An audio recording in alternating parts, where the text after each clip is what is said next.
The Lord be with you. And with your spirit. A reading from the Holy Gospel according to John. Glory to you, Lord. Jesus said to his disciples, "Do not let your hearts be troubled. You have faith in God, have faith also in me. In my Father's house there are many dwelling places. If there were not, would I have told you that I am going to prepare a place for you? And if I go and prepare a place for you, I will come back again and take you to myself, so that where I am, you also may be. Where I am going, you know the way." Thomas said to him, "Master, we do not know where you are going. How can we know the way?" Jesus said to him, "I am the way and the truth and the life. No one comes to the Father except through me.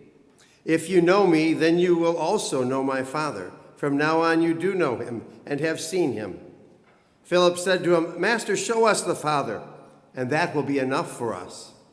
Jesus said to them, "Have I been with you for so long a time, and still you do not know me, Philip? Whoever has seen me has seen the Father. How can you say, 'Show us the Father'? Do you not believe that I am in the Father, and the Father is in me? The words that I speak to you, I do not speak on my own. The Father who dwells in me is doing his works.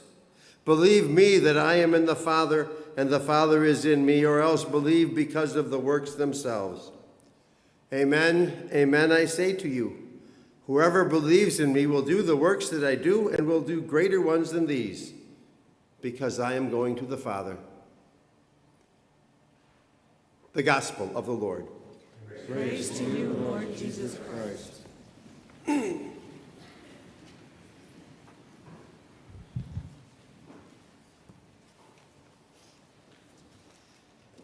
In the years after the death and resurrection of Jesus, the Christian community grew in size and diversity. It was inevitable that some problems would arise. The one we heard about in today's reading from Acts has nothing to do with doctrine. It was about the distribution of food or alms. So the apostles assembled all of the disciples, the community of all the disciples, and they discussed the issue, and they came up with a plan. They didn't call for divine intervention and wait for God to respond. They gathered, they discussed, they came up with a plan. They set a pattern that they would use whenever issues came up in the future. That pattern has been a thorn in the side of priests ever since. They had the first parish meeting. And meetings continue today. I just hope they're time off purgatory, because I go to a lot of them. Philip asked Jesus to show them the Father. It was as though Philip was saying, there's got to be something more. I mean, this all took place at the Last Supper in the Gospel of John. Jesus had just washed their feet as an example of service. He gave them a new commandment: love one another as he loved them. That was a love that was lived out in actions of mercy and service. He began by saying then that he is the way. Philip's saying there must be something more. The Father must have something more.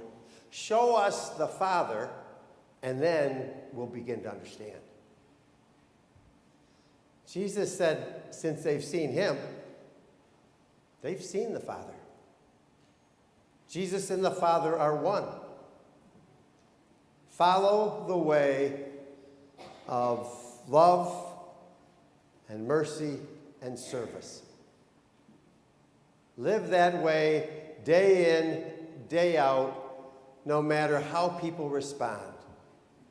As you live it out, you will begin to understand. The call to us today hasn't changed in 2,000 years. Do the ordinary things day after day. Love others as we have been loved, and serve them. Be merciful and forgive when we've been wronged. And yes, keep going to meetings. We will encounter Jesus in the ordinary. Peter Morin helped Dorothy Day found the Catholic Worker. He said, when you don't know what else to do, keep going to meetings. Remember, Pentecost happened at a meeting. Pentecost happened at a meeting, a church meeting of frightened people.